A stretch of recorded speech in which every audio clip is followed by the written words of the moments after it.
Pueden sentarse.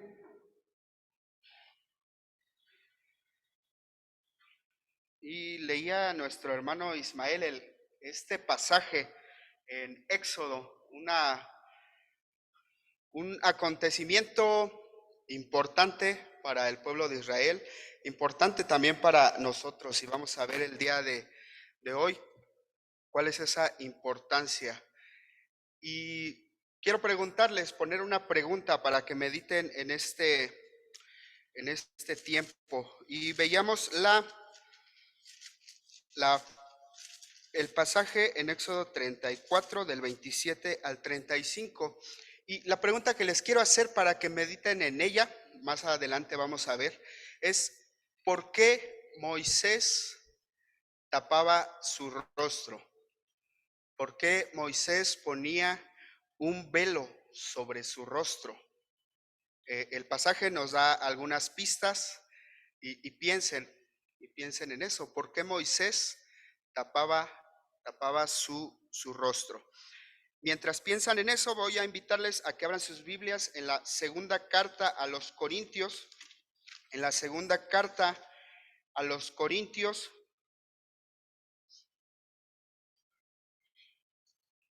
en el capítulo 3.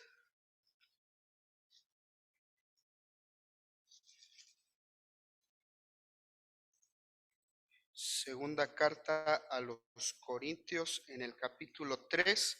Voy a invitarles a que leamos todos juntos el versículo 17. Segunda de Corintios 3:17. Segunda de Corintios 3:17. ¿Ya lo tienen? Amén. Amén. Perfecto. Lo leemos todos juntos. Dice, porque el Señor es el Espíritu, y donde está el Espíritu del Señor, allí hay libertad. Vamos a orar. Señor, gracias por tu palabra, porque en estos versículos, en este versículo, recordamos y podemos ver lo que tú haces a través de tu Santo Espíritu, a través de la obra redentora de nuestro Señor Jesús. Gracias, Señor, porque nos has dado esa libertad, nos has librado de la condenación, nos has dado salvación, nos has dado vida en abundancia, nos has dado propósitos para nuestra vida, nos has dado nuevos dones, Señor, para poder servirte. Nos has dado una comisión que es de extender tu palabra, tu evangelio por todo el mundo, para anunciar esas virtudes de aquel que nos llamó de las tinieblas a su luz admirable. Señor, ayúdanos a entender esa libertad, ayúdanos a vivir esa libertad, ayúdanos, Señor, a entender que tú has escrito en nuestros corazones tu ley para que podamos realizarla, que has cambiado esas tablas de piedra en las que escribiste tu ley, y la has escrito en nuestros corazones para poder obedecerla, para poder agradarte con nuestra vida. Gracias, Señor, por eso ayúdanos a entender tu palabra en esta mañana. Oramos a ti en el nombre de Jesús. Amén. Y bueno, el título de la predicación de esta mañana es Enemigos de la Libertad.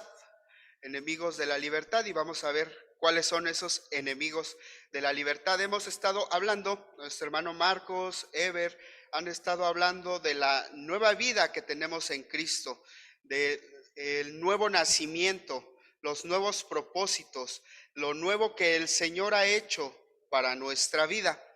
Y en esta ocasión quiero enfocarme en esta parte de los enemigos de la libertad. ¿Qué es lo que nos limita a cada uno de nosotros a vivir esa nueva vida que ahora tenemos en Cristo, a vivir esa nueva libertad a la que Dios nos ha llamado? Esta obra redentora que el Dios hizo a través de nuestro Señor Jesucristo, esta vida que ahora nos dirige por medio de su Espíritu Santo y que nos perfecciona para seguir agradando a Dios. Leímos Segunda de Corintios, capítulo 3, y voy a contarles un poco del contexto de esta carta. La iglesia de Corinto fue fundada por Pablo.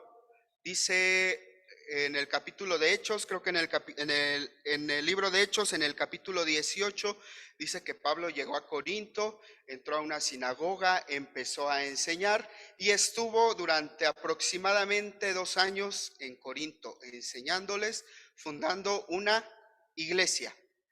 ¿Qué pasó después? Pablo regresa, continúa con sus viajes misioneros.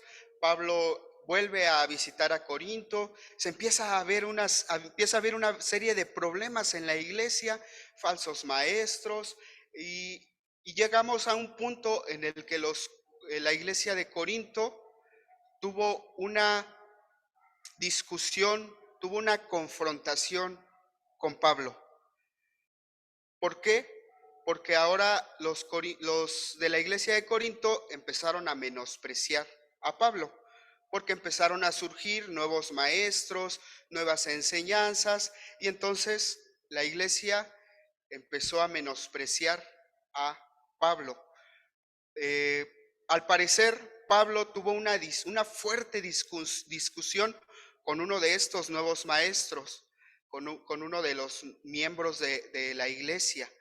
Y lo podemos ver en el capítulo 2 de Corintios, de segunda a los Corintios, y podemos ver cómo fue esta reconciliación también, porque después Pablo les envía una carta, no está en la Biblia, pero la segunda carta a los Corintios nos hace referencia a una segunda carta, a una carta intermedia, donde Pablo confronta a la iglesia y les dice: ustedes están aprendiendo cosas que no son el evangelio.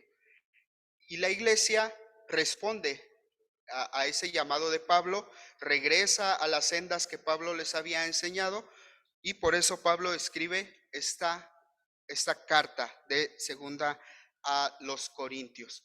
Había maestros, nuevos maestros, conforme la iglesia iba creciendo, iban saliendo nuevos maestros, nuevos pastores.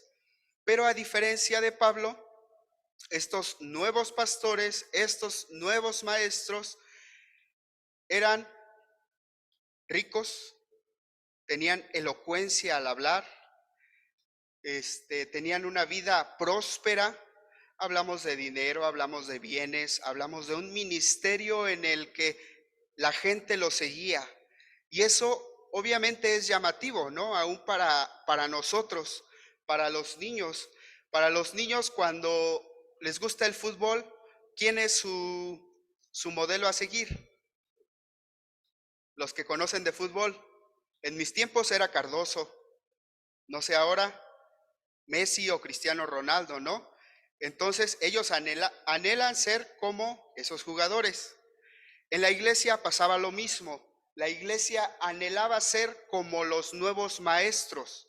¿Cómo eran esos nuevos maestros? Les repito, eran ricos, tenían una buena posición tal vez en la sociedad, tenían elocuencia al hablar, no como su servidor, que a veces los duermo o a veces los canso, sino que ellos deseaban escuchar a esos maestros, porque eran elocuentes, se dirigían bien, hablaban bien, tenían seguidores. Entonces esos maestros estaban ahora en la iglesia de Corinto y empezaban a menospreciar a Pablo. Ahora díganme, ¿quién era Pablo? ¿Qué distinguía el servicio o el ministerio de Pablo? La pobreza.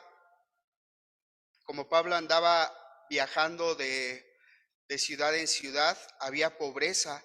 Y aquí mismo en Corinto dice que Pablo se encontró a Priscila y Aquila, y ellos también tenían el oficio de hacer tiendas, Entonces Pablo con su trabajo hacía las tiendas, las vendía, y entonces de ahí ganaba algo. Pablo había tenido una vida de sufrimiento. ¿Estamos en lo correcto? Y los nuevos maestros no tenían esa vida de sufrimiento porque eran prósperos, tenían negocios.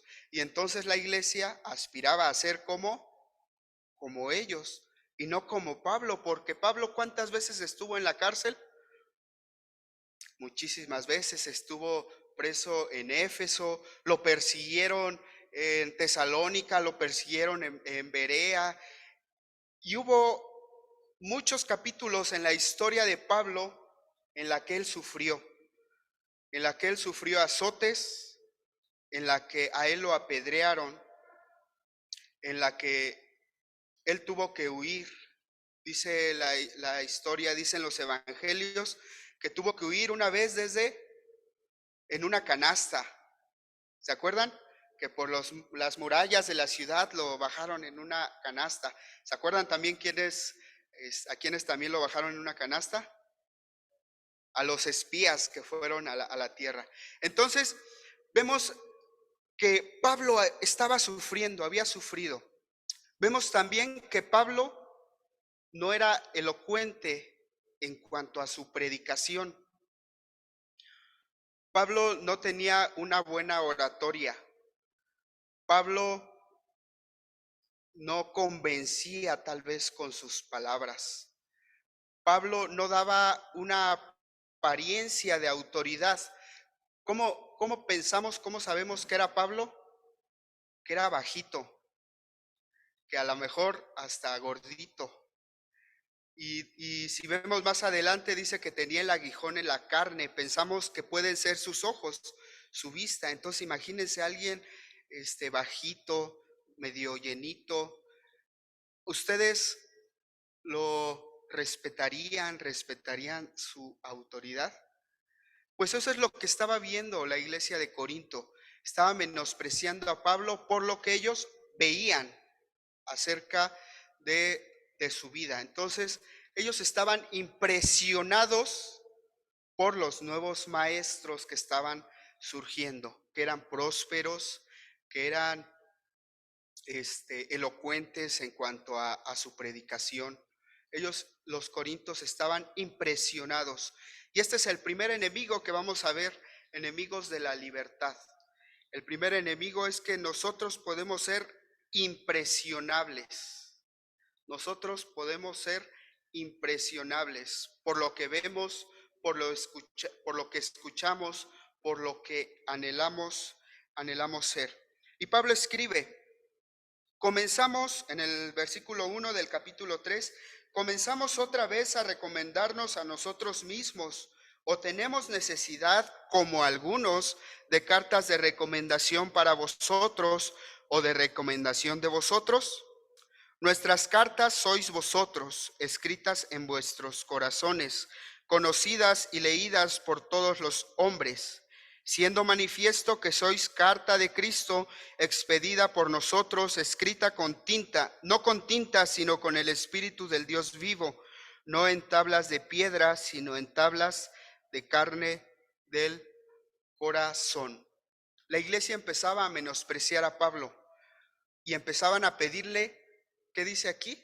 Cartas de recomendación. Cuando vamos a un trabajo nos la piden, ¿no? Para que haya credibilidad de lo que hemos hecho, de lo que hemos trabajado. Pero a Pablo, ¿quién fundó la iglesia de Corinto? Pablo.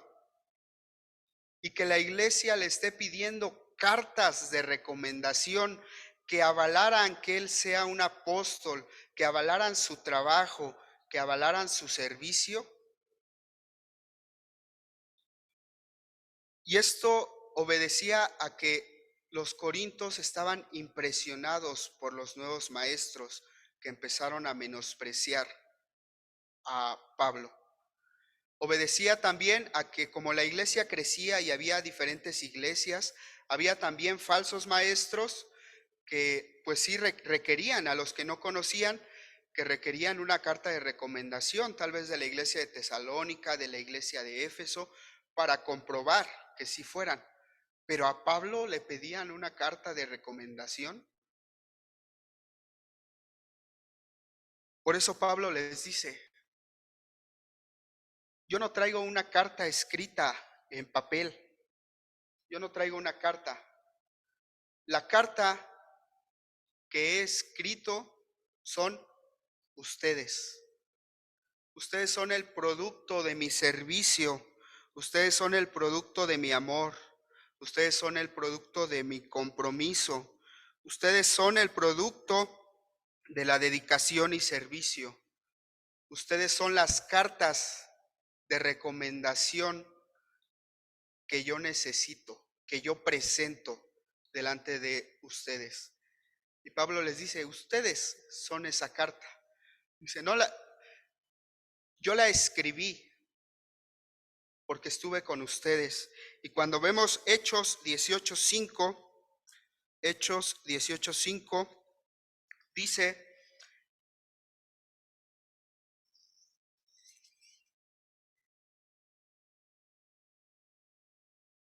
y cuando Silas y Timoteo vinieron de Macedonia, Pablo ya estaba en Corinto, Pablo estaba como entregado por entero a la predicación de la palabra, testificando a los judíos que Jesús era el Cristo. Me van a pedir una carta de recomendación a mí, Pablo, que me he entregado por entero a ustedes y a la predicación del Evangelio, como que algo no cuadra. Entonces, Pablo les dice, no sean impresionados por aquello que ustedes ven, por aquello que ustedes escuchan o que ustedes desean ser. No sean impresionados por esto, porque lo que les debe de impresionar es el amor, es el compromiso, es la dedicación, es el servicio. Y no de Pablo, sino de Cristo Jesús. Pablo nos va a guiar a aquel hombre de quien sí debemos estar impresionados, que es de Jesús, que con amor, que con servicio, que con dedicación nos ha llamado de las tinieblas a su luz admirable, nos ha llamado de la esclavitud a la libertad. Somos nosotros cartas de Cristo. Cuando hay dedicación, servicio, amor y guía del Espíritu Santo, somos guiados a la persona de Cristo, que es la persona que nos debe de impresionar, que de verdad nos debe impresionar. Y no fijando la vista en las cosas que vemos, que a nuestros ojos son agradables. Más a ratito vamos a ver cómo los israelitas fijaron la vista en Moisés. Muy bien, vamos a pasar al segundo enemigo de la libertad, que es y que tiene referencia también con nosotros. El segundo es pensar que nosotros somos algo, que Dios nos llamó por nuestras cualidades, que Dios nos llamó por nuestras aptitudes, que estamos aquí porque le estamos haciendo un favor a Dios. Y dice Pablo en el versículo 4, 5 y 6, y tal confianza tenemos mediante Cristo para con Dios, no que seamos competentes por nosotros mismos para pensar algo de nosotros, para pensar algo como de nosotros mismos, sino que nuestra competencia proviene de Dios, el cual asimismo nos hizo ministros competentes de un nuevo pacto, no de la letra, sino del Espíritu, porque la letra mata, mas el Espíritu vivifica. ¿Qué es lo que hacía la ley con nosotros o con los hombres? Nos hacía sentir que sí podíamos cumplir. Por eso estaban los fariseos, porque ellos en el tiempo de los sacrificios sacrificaban, porque ellos tiempos en la hora de la oración oraban, en el momento de ayuno ayunaban, porque ellos se creían capacitados para hacer algo.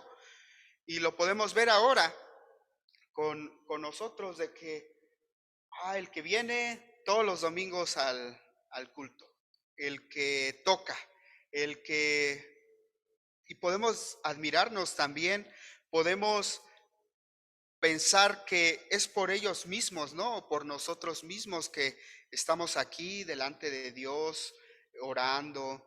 Podemos pensar que nosotros en cualquier momento podemos dedicarnos a Dios. Podemos pensar que nosotros nunca nos alejamos de Dios. Podemos pensar de nosotros actitudes de santidad. Y eso es lo que hacía la ley, porque al cumplirla llenaba nuestra mente y nuestro corazón de orgullo, de que nos podamos gloriar en lo que hacemos o en lo que somos. Pero ¿qué dice Pablo? Por nosotros mismos no somos competentes, no somos capaces de hacer eso, sino que es el Espíritu de Dios el que nos hizo, el que nos da esa competencia que proviene de Dios y asimismo nos hace servidores competentes. O sea que el servicio que nosotros hacemos, no lo hacemos porque nosotros anhelemos ese servicio, sino porque Dios nos hace competentes. Y dice Pablo, nos hizo ministros del nuevo pacto. ¿Cuál es el nuevo pacto? De anunciar el evangelio de Dios, de anunciar el evangelio de Cristo. Cada uno de nosotros, y aunque pensemos que no podamos compartir el evangelio, ¿cuántos de nosotros tenemos miedo, tenemos temor a veces de compartir el evangelio, ya sea en el camión, en el taxi, con nuestros vecinos? ¿Nadie tiene miedo? ¿Todos compartimos? Qué bueno, amén. Qué bueno, hermanos. Pues eso Dios nos hace competentes para poder. Pero hay algunos que sí tenemos miedo y que no sabemos cómo empezar una plática para hablar acerca del evangelio de Dios. Hay algunos a los que nos cuesta también poder hacerlo. Pero ¿qué dice Dios? Dios, a través de su Espíritu que obra en nosotros, nos hace competentes, y eso proviene de Dios, para que en el momento que nosotros seamos sentados ante las personas, sepamos de qué hablar, sepamos hablar de ese evangelio de Jesús. Somos ministros competentes por medio del Espíritu Santo. Por ahí tenemos en la diapositiva 2 Corintios 12, 14 y 16. Más adelante, otra. Ahí vamos a leer. Dice: doy gracias a Dios porque nos hace participar del triunfo de Cristo y porque nos permite anunciar por todas partes su mensaje para que así todos lo reconozcan. Y dice Pablo, ¿quién es capaz de cumplir con la tarea que Dios nos ha dejado? Esa es en la traducción al lenguaje actual. Nueva versión internacional dice, ¿y quién es competente para semejante tarea? ¿Quién es competente para servir a Dios? Nadie es competente para servir a Dios. Nadie tiene esa capacidad por nuestras propias fuerzas, porque no lo hacemos. Nuestra naturaleza pecaminosa nos lleva de Dios en cualquier dirección que sea, pero siempre va a ser alejados de Dios. Pero ¿qué dice Pablo? ¿Qué dice Dios? El Espíritu Santo que mora en ti te hace competente, te hace capaz, te da la capacidad para servir a Dios. Te ha dado la capacidad para estar hoy con la iglesia, para estar hoy adorando a Dios. La ley le daba al hombre de qué gloriarse. Dice Efesios 2:9, no por obras, para que nadie se gloríe. Porque uno fácil puede hacer sacrificios, uno fácil puede cumplir con algunas ordenanzas de la ley. Pero ¿qué nos lleva a eso? A gloriarnos de nosotros mismos. Dios nos hace competentes por medio de Cristo. Dios nos hace competentes por medio del Espíritu Santo. Dios nos hace competentes para anunciar el Evangelio. Dios nos hace competentes porque ahora su ley ya no está en tablas de piedra, sino está grabada nuestros, en nuestros corazones. El tercer enemigo de la libertad que podemos ver es el miedo. Y aquí vamos a regresar a Éxodo y vamos a ver cómo el miedo nos hace volver a la esclavitud, cómo el miedo nos limita en nuestra libertad. Y si el ministerio de muerte grabado con letras en piedras fue con gloria, tanto que los hijos de Israel no pudieron fijar la vista en el rostro de Moisés a causa de la gloria de su rostro, la cual había de perecer, ¿cómo no será más bien con gloria el ministerio del Espíritu? Porque si el ministerio de condenación fue con gloria, mucho más abundará en gloria el ministerio de justificación. Porque aún lo que fue glorioso no es glorioso en este respecto en comparación con la gloria más eminente. Porque si lo que perece tuvo gloria, mucho más glorioso será lo que permanece. Y aquí la pregunta, ¿qué nos impide acercarnos a Dios? Muchas veces es la gloria, sentirnos la gloria de Dios, sentirnos que nosotros no tenemos la dignidad para acercarnos a Dios. Elevamos tanto nuestra pecaminosidad a veces que decimos, yo no voy a servir en la iglesia hasta que esté bien con Dios.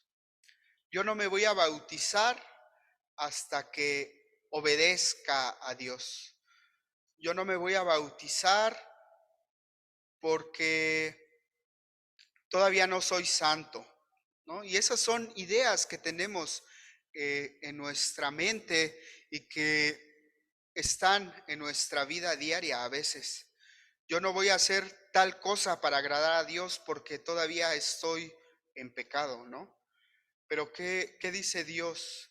Y esto se refleja en el miedo y lo vamos a ver ahorita en Éxodo 20:18. Éxodo 20:18, que es lo que veíamos hace un rato. No, Éxodo 20:18. Vayamos a Éxodo 20:18. ¿Alguien que me ayude a leerlo?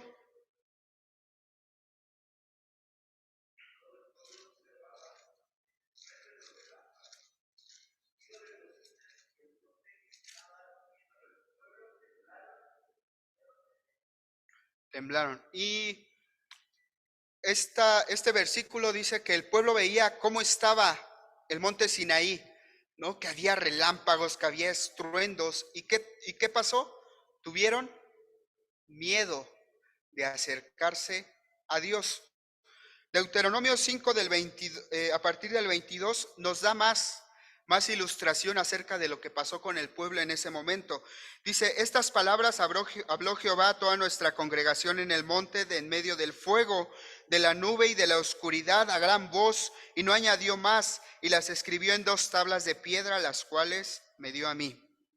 Y aconteció que cuando vosotros oísteis la voz en medio de las tinieblas y visteis al monte que ardía en fuego, vinisteis a mí, o sea, Moisés, todos los príncipes de vuestras tribus y vuestros ancianos, y dijisteis, he aquí Jehová nuestro Dios nos ha demostrado su gloria y su grandeza, y hemos oído su voz en medio del fuego.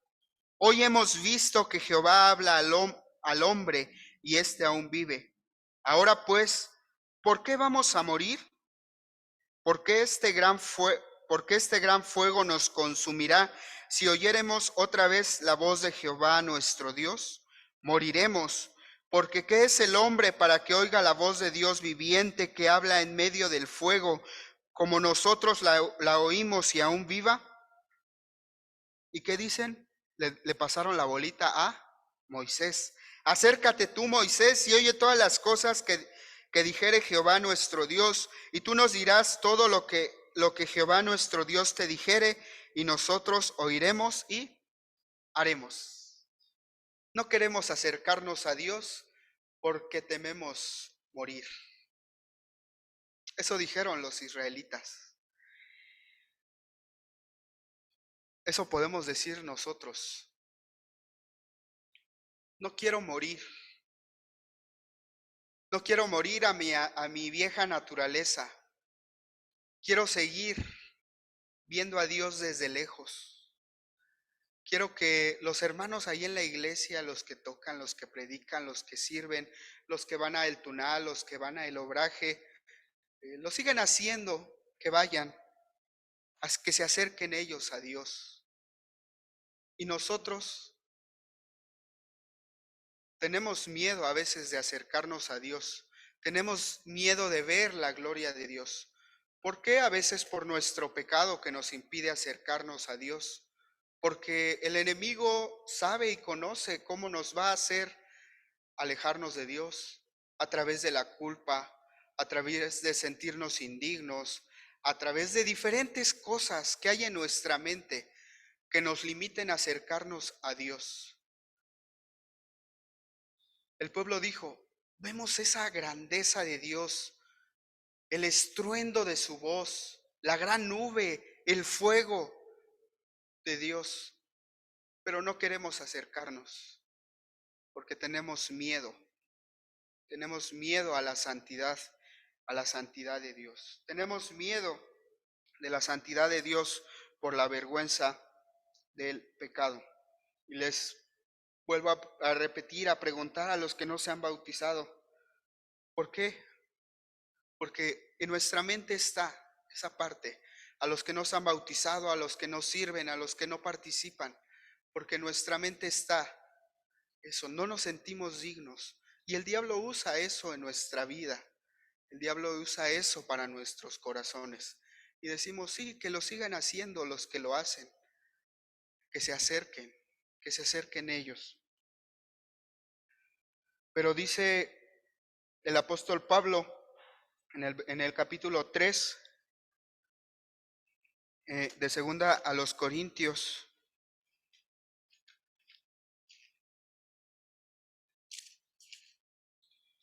se me perdió, ya la encontré. Dice, si el ministerio de condenación fue con una gloria magnífica que nadie se quería acercar, si el ministerio de condenación fue glorioso, ¿cuánto más el ministerio del Espíritu, el ministerio que da vida, el ministerio que da justificación? Este ministerio que nos llevó al conocimiento de nuestros pecados, que es la ley, ha perecido, porque Jesús lo ha cumplido. Jesús ahora nos hace justos. Ese ministerio de justificación. Hermanos, pensemos esto siempre, cuando a nuestra mente venga el deseo, cuando a nuestra mente venga la limitación de poder agradar a Dios con nuestra vida, con nuestro servicio. Ese ministerio que Dios ha hecho, el ministerio del Espíritu, que ahora está en nosotros, permanece y permanecerá siempre. Ese ministerio de la justificación, donde Jesús nos presenta justos, donde Jesús nos presenta perfectos ante Dios, va a permanecer. ¿Confiamos en eso, hermanos? Amén. ¿Amén o no amén? Amén. Confiemos en eso. No nos limitemos en nuestra vida de servicio, en nuestra vida de relación con Dios. Que esa relación con Dios esté siempre con nosotros, desde que nos levantamos, cuando nos acostamos, cuando trabajamos, cuando platicamos con las personas. Que ese ministerio del Espíritu Santo, que dejemos que el Espíritu Santo guíe en nuestras vidas. Ese ministerio permanece y permanecerá por los siglos de los siglos. Nos debería dar esperanza para alentarnos, para animarnos. También hay otro tipo de miedo. Seguimos con el número 3, y ese miedo es a quitarnos el velo. Y esto a veces va a ir enfocado ahorita a los que servimos. va enfocado a los que a lo mejor estamos al frente, a los que tenemos algún ministerio. Tenemos a veces miedo a quitarnos el velo. Claro que también aplica a todos nosotros. Versículos 12 y 13. Así que teniendo tal esperanza usamos de mucha franqueza, y no como Moisés, que ponía un velo sobre su rostro para que los hijos de Israel no fijaran la vista en el fin de aquello que había de ser abolido. La traducción al lenguaje actual dice: no hacemos como Moisés, y está hablando Pablo de los maestros, de los apóstoles, y lo podemos aplicar ahora a los pastores, a los que están al frente de algo. Dice: no hacemos como Moisés, que se tapaba la cara con un velo para que los israelitas no vieran que el brillo de su cara se iba apagando. Para que los israelitas no vieran que el brillo de su cara se iba apagando. Y les pregunto, ¿cuál es nuestro velo? En nuestro servicio, en nuestro ministerio. Vamos a tomar de ejemplo a Ever o a alguien que toca la guitarra. ¿Cuál sería el velo? Ever toca la guitarra, estamos en lo cierto. Ever toca cada 8 días en los cultos, ¿cierto? ¿Sí? ¿Cuál es el velo de Ever? ¿Cuál sería el velo de Ever? No es que lo sea, sino ¿cuál sería el velo de Ever en cuanto a su servicio? Que Ever, primero, el velo es la guitarra, vamos a ponerlo así, el velo es la guitarra. Pero ¿qué intenta cubrir Ever con el servicio tocando la guitarra aquí en los cultos? ¿Qué se ocultaría? Primero, que no tiene vida devocional, que no practica, que no continúa aprendiendo nuevos coros para la iglesia. ¿Ya cuántos llevamos? 10. Entonces no hay velo, ¿no? Ese sería como un ejemplo. Lo mismo para mí. Estoy tocando, mi velo es mi servicio, lo que estoy haciendo. Pero ¿qué oculto al estar ahí tocando? Pues a lo mejor que no trato bien a mi esposa, que no oro, que no canto en la semana. El velo a lo mejor de los que venimos los domingos al culto, ese sería el velo, porque venimos al culto los domingos, pero ¿qué pasa en la semana? No tengo vida devocional, me comporto como un mundano, hablo como un mundano, vivo como un mundano. No, eso es lo que significa el velo para nosotros. ¿Mande? No leemos su palabra, no oramos. Nuestro velo en este momento podría ser que estamos aquí, pero ¿qué oculta ese velo? Pensemos en eso, en nuestras vidas. En Moisés, el velo ocultaba que el brillo que reflejaba de Dios se iba apagando, ¿cierto? Y eso lo vemos, regresemos a Éxodo 34. Éxodo 34.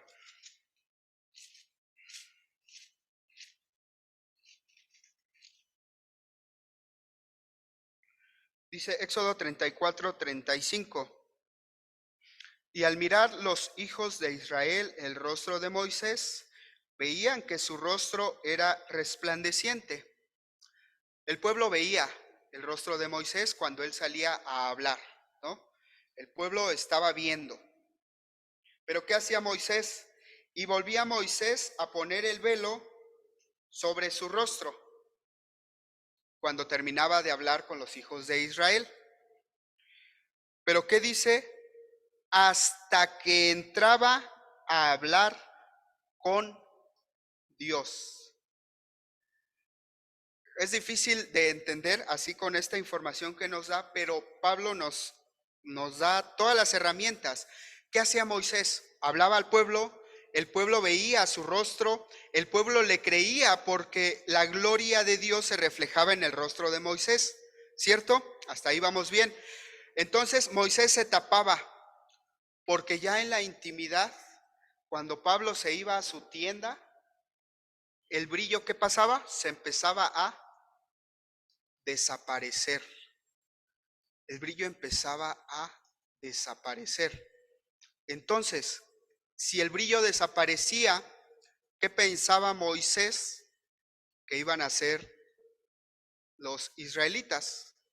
Ya no lo iban a escuchar, ya no le iban a creer las palabras que Dios hablaba por medio de él.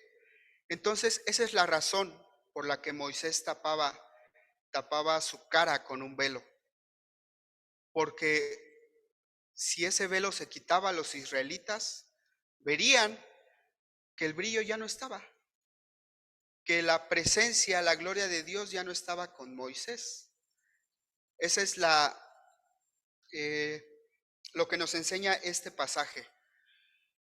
Y les vuelvo a recordar, ¿cuál es nuestro velo? ¿Qué es lo que mostramos? ¿Con qué tapamos?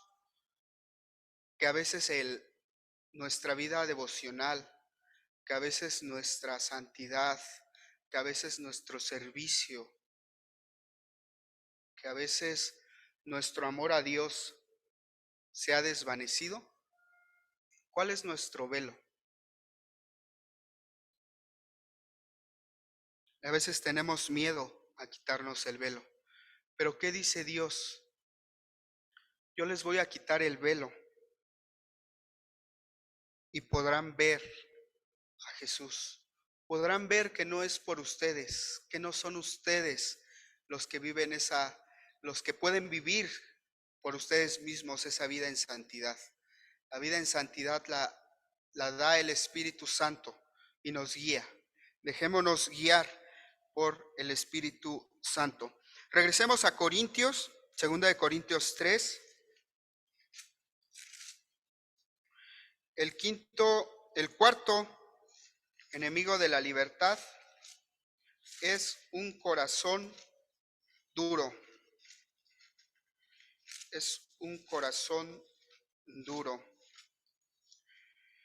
3:14 al 16. Pero el entendimiento de ellos se embotó.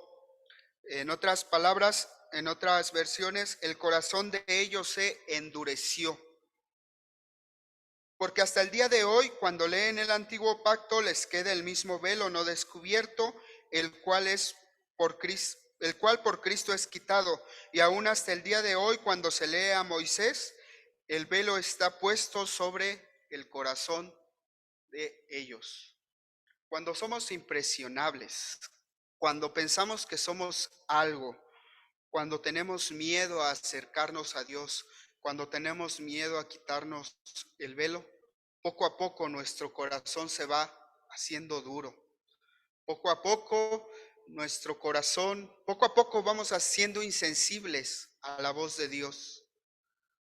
Poco a poco dejamos de escuchar la voz de Dios, porque nuestro corazón está duro. Y ese es un enemigo. Cuando dejamos acumular todas esas cosas que pasan en nuestra vida, y presentárselas a Dios, nuestro corazón se va haciendo duro. Para el pueblo de Israel, su corazón se hizo duro, tan duro que no creyeron en Jesús, porque ellos confiaban en ellos mismos, confiaban en que al cumplir la ley llegarían hasta Dios. Jesús nos hace ver, la ley nos hace ver también que nosotros por nosotros mismos no lo podemos hacer. Y esto solamente es obra del Espíritu Santo en nuestras vidas. La gloria de Dios que se mostró en aquel tiempo cuando los israelitas recibieron la ley fue algo glorioso. ¿Quiénes hubieran querido estar ahí para ver la presencia de Dios en el monte Sinaí, para ver el estruendo, para ver los relámpagos y escuchar la voz? Tal vez podemos decir, yo sí quisiera estar ahí. O podremos ser como el pueblo de Israel que dijo, mejor ve tú, Moisés, porque nosotros no podemos, porque nosotros tenemos miedo de acercarnos a Dios. Dios nos dice, la gloria de Dios ahora está en nosotros, porque el ministerio de Jesús nos mostró esa gloria de Dios. No hay mayor gloria que Jesús esté en nuestros corazones. Y dice Juan 1:14 dice, Juan 1:14, y aquel verbo fue hecho carne y habitó entre nosotros, y vimos su gloria, gloria como del unigénito del Padre, lleno de gracia y de verdad. ¿En quién está la gloria de Dios? En Jesús. Y me van a decir, no podemos ver a Jesús. Sí lo podemos ver, porque la iglesia es el cuerpo de Cristo. Cuando nosotros veamos a nuestros hermanos, cuando nosotros veamos a la congregación reunida, ¿a quién estamos viendo? A Cristo. Necesitamos ver a Cristo, estar conscientes de que mi hermano que está al lado tiene a Cristo en su corazón y refleja a Cristo en su corazón. Y como iglesia, como cuerpo de Cristo, ¿podemos reflejar la gloria de Dios? ¿Podemos reflejar la gloria de Dios? Se responde con un amén. ¿Podemos reflejar la gloria de Dios? Amén. Y con esa seguridad, hermanos. Para concluir, sin velo podemos ver la gloria de Dios. Cuando el velo les sea quitado, dice aquí en segunda a los Corintios, pero cuando se conviertan al Señor, el velo se quitará, porque el Señor es el Espíritu, y donde está el Espíritu del Señor, allí hay libertad. ¿Tenemos libertad para ver la gloria de Dios? Amén. ¿Tenemos libertad en Cristo Jesús? Amén. ¿Somos libres del pecado en Cristo Jesús? Amén. Tenemos esa libertad. Sin velo podemos ver la gloria de Dios. Y sin velo podemos reflejar la gloria de Dios. Sin velo podemos reflejar la gloria de Dios. ¿Cómo se responde? Amén. Reflejemos esa gloria de Dios. El Espíritu Santo está en nuestra vida. El Espíritu Santo está en nosotros. Dejemos que el Espíritu Santo obre en la vida de su iglesia, en nuestras familias, en nuestra propia vida. Dejemos que el Espíritu Santo. La victoria nos la ha dado Dios. La victoria nos la ha dado Dios. La libertad va a permanecer, pero tenemos que vencer a esos enemigos de la libertad. Venzamos el miedo, venzámonos a nosotros mismos. Dice Pablo a Timoteo, ten cuidado de ti mismo, tengamos cuidado de nosotros mismos. Venzamos el miedo venzamos el enemigo de lo que vemos, de lo que nos pueda impresionar. Porque el Espíritu Santo que obra en nosotros nos guía a Cristo, a la persona que de verdad nos debe de impresionar. Y termino con esto que dijo Pablo al principio: somos cartas abiertas de Cristo. Mostramos la gloria de Cristo, mostramos la ley de Cristo. Y esto lo hace el Espíritu Santo. Dice, el Espíritu Santo dicta el contenido de la carta, el Evangelio y sus enseñanzas, a amarnos, a ver unos por otros como iglesia. Los apóstoles, los servidores y ahora los pastores escriben la carta. ¿Cómo? A través del servicio, a través de su dedicación. través de entregarse por completo. Y la iglesia es una carta. Jeremías 31, 33. ¿Alguien que me ayude a leerlo?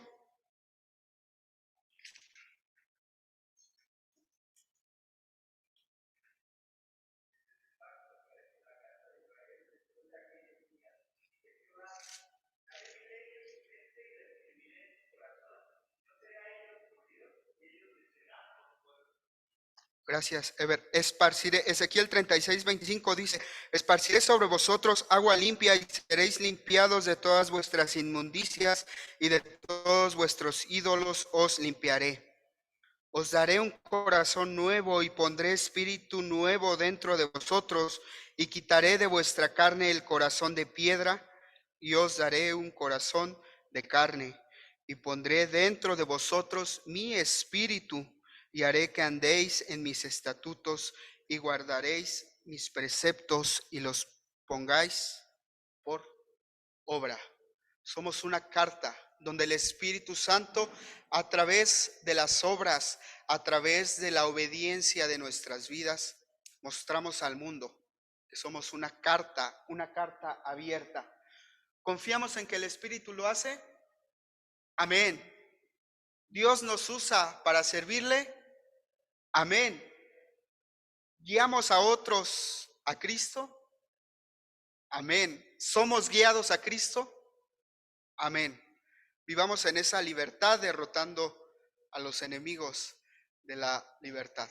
Quitemos el miedo, quitemos la vista de las cosas terrenales o de lo que nos puede impresionar.